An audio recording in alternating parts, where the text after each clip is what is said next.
금융위원장님. 예. 현재 진행되고 있는 그 외환은행의 카드사업 부문과 하나 SK카드 합병 문제. 예. 그리고 하나금융지주의 외환은행 자회사 편입과 관련해서 하나금융지주, 외환은행, 노사, 금융위원회 간에 체결된 노사정 합의서 예. 관련해서 질의하겠습니다. 예. 2012년 2월 17일 당시 노사정 합의는 주요한 사회적 이슈와 갈등을 해결하기 위한 사회적 대타협의 모범 사례로 평가받았고 이를 위해 금융위원회도 많은 노력을 했습니다. 알고 계시죠? 예, 알고 있습니다. 예. 그렇다면 금융위원회는 이 노사정 합의서가 잘 지켜질 수 있도록 할 책임이 있다는 것도 잘 아시겠죠? 예. 본인도 지난번에 국회에서 금융에 이런 책임이 있음을 여러 차례 인정한 사실도 있습니다. 그 노사정 합의서 1조에 의하면은 하나은행과 외환은행의 합병 문제는 합의 시점으로부터 5년이 경과한 후에 상호 협의할 수 있다. 이렇게 명시되어 있단 말입니다. 그런데 얼마 전 하나금융지주 측은 언론을 통해서 공개적으로 합병 논의 시작을 선언했습니다. 예, 잘 알고 있습니다. 이에 대해서 합의 당사자인 외환은행 노조는 물론 강력히 반발하고 있습니다.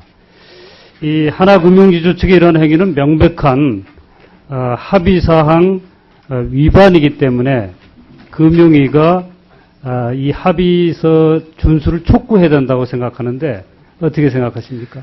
제가 의원님 그 청문회 과정에서도 말씀을 드렸고 약속을 한 사항은 지키는 것이 바람직하다고 생각을 한다고 제가 분명한 의견을 말씀을 드렸습니다.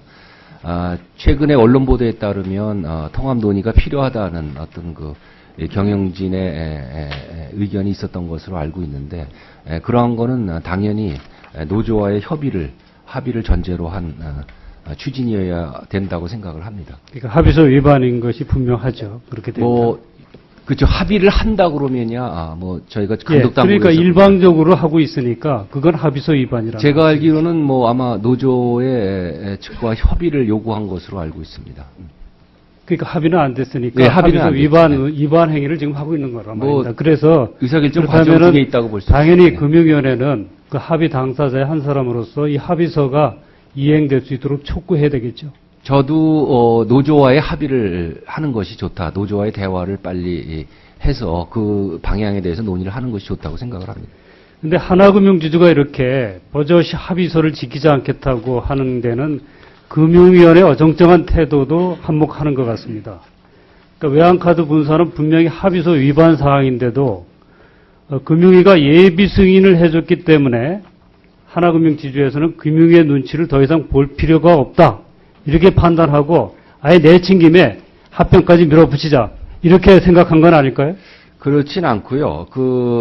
이 카드사의 합병 이 부분은 사실 그 노사정 합의, 그 당시에 합의서의 내용에는 저촉되지 않는다고 보고 있습니다. 저희가 지금 금융위원회에서 예비인가를 낸 거는 신용정보의 엄격한 분리, 이 은행 고객과 카드 고객과의 분리를 엄격히 분리하는 전제 하에서 근데 그게 어떻게 합의서 위반이 아니라고 판단하십니까? 전에 보면 일전에도 하나금융 김승유 회장도 합의서 내용이 카드 부문의 구조조정을 뜻하는 것이 아니다. 그리고 외환은행 윤영로 행장도 마찬가지였습니다. 카드 부문 통합은 없을 것이다. 이렇게 분명하게 언론 인터뷰에서 밝힌 바가 있습니다. 그에 따라서 카드 부문을 떼어서 분사해가지고 하나 쪽에 카드하고 합병시키는 것은 당연히 구조조정이고 이걸 구조조정이 아니라고 하는 것은 궤변 아닙니까? 의원님, 제가 알기로는 노사정 합의서의 3개 조항 중에 그 은행의 독립경영 보장을 5년 동안 한 것이고 그리고 IT하고 카드 부문은 그 경쟁력 강화를 위해서 하기로 돼 있는 그런 것으로 알고 있습니다. 개선 방안을 강구하기로 했죠. 예, 구조조정이라는 방안을 마련하는 그 일환으로 제가 알기로는 카드사의 통합을 아마 추진 중인 것으로 알고 있습니다. 자, 그럼 지금처럼 합의서 해석을 둘러싸고 노사가 틀리고 지금 금융위도 좀 약간 다른 해석을 하는 것 같아요.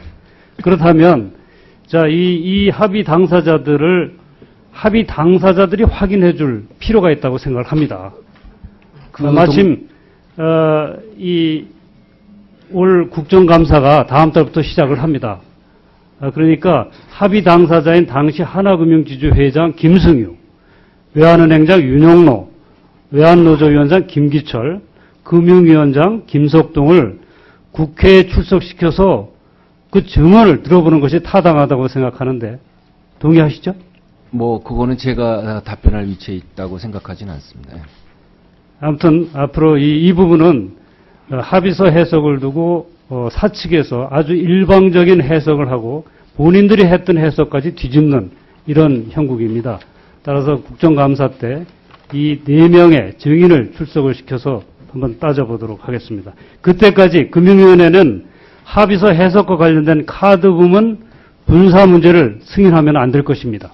그렇게 하시겠습니까? 저희가 지금 보는 고객 정보, 신용 정보, 그때 의원님들 여기서 뭐 제가 국정조사도 받고 그랬습니다만 의원님들이 관심을 지금 갖고 계시는 그 신용 정보의 분리, 즉 망분리에 저희가 지금 초점을 맞춰서 망분리가 철저히 되지 않으면 저희가 본인과를 하지 않겠습니다. 망분리도 문제지만 또 노사정 합의도 문제입니다. 그거는 두 가지가 문제가 있는 거예요. 저는 망분리에 더 큰 아니 그렇다면 일단 급하게 서둘 필요가 없습니다. 망분리 문제도 아직 명확하게 정리가 안 돼 있다고 보여지는데 그렇다면 이 국정감사 때 이 4사람의 증인을 불러서 확인한 후에 그 연후에 본승인을 내줘도 늦지 않다고 생각합니다. 그렇게 하시겠습니까? 의원님, 제가 망분리가 되기 전까지는 제가 말씀드릴 수 있는 망분리가 아니 노사정 합의를 얘기하고 있잖아요. 지금. 아니 그러니까 노사정 합의는 이 해석에 따라 여지가 여러 가지가 있을 수가 있습니다. 근데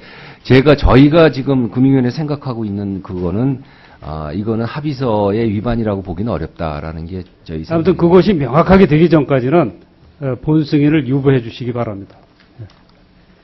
네, 금융감독원장님. 네.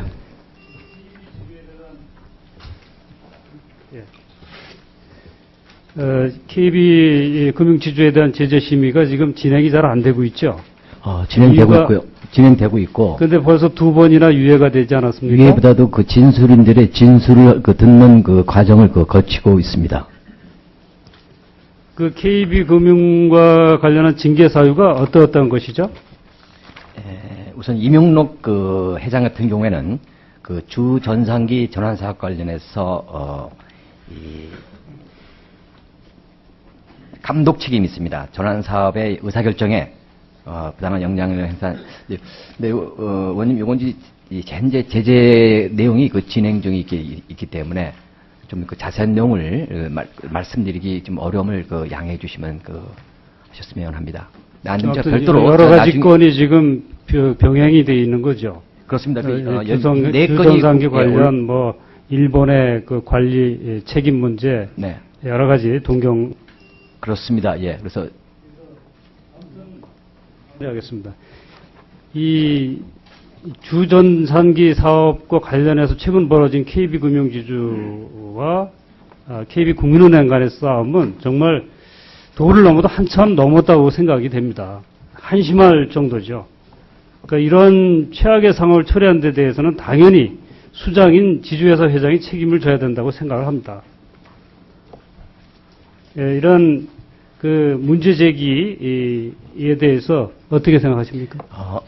지금 제재심의위원회에서 법과 원칙에 따라서 처리할 것으로 알고 있습니다. 그런데 한간에는 금융당국이 여론에 떠밀려서 관피아들을 중징계하겠다고 말로만 떠들어 놓고 이런저런 핑계를 대면서 결국에는 제 식구 감싸기 아니냐 이런 비난이 좀 급등하고 있습니다.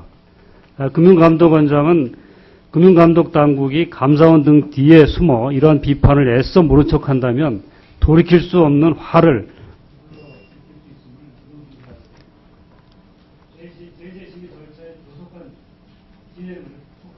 네, 말씀하신 상황 유념하겠습니다. 네, 김기전 의원님 수고하셨습니다. 다음은 새 정치민주연합의 안산 상록을 김용환 의원님 질의해 주시기 바랍니다.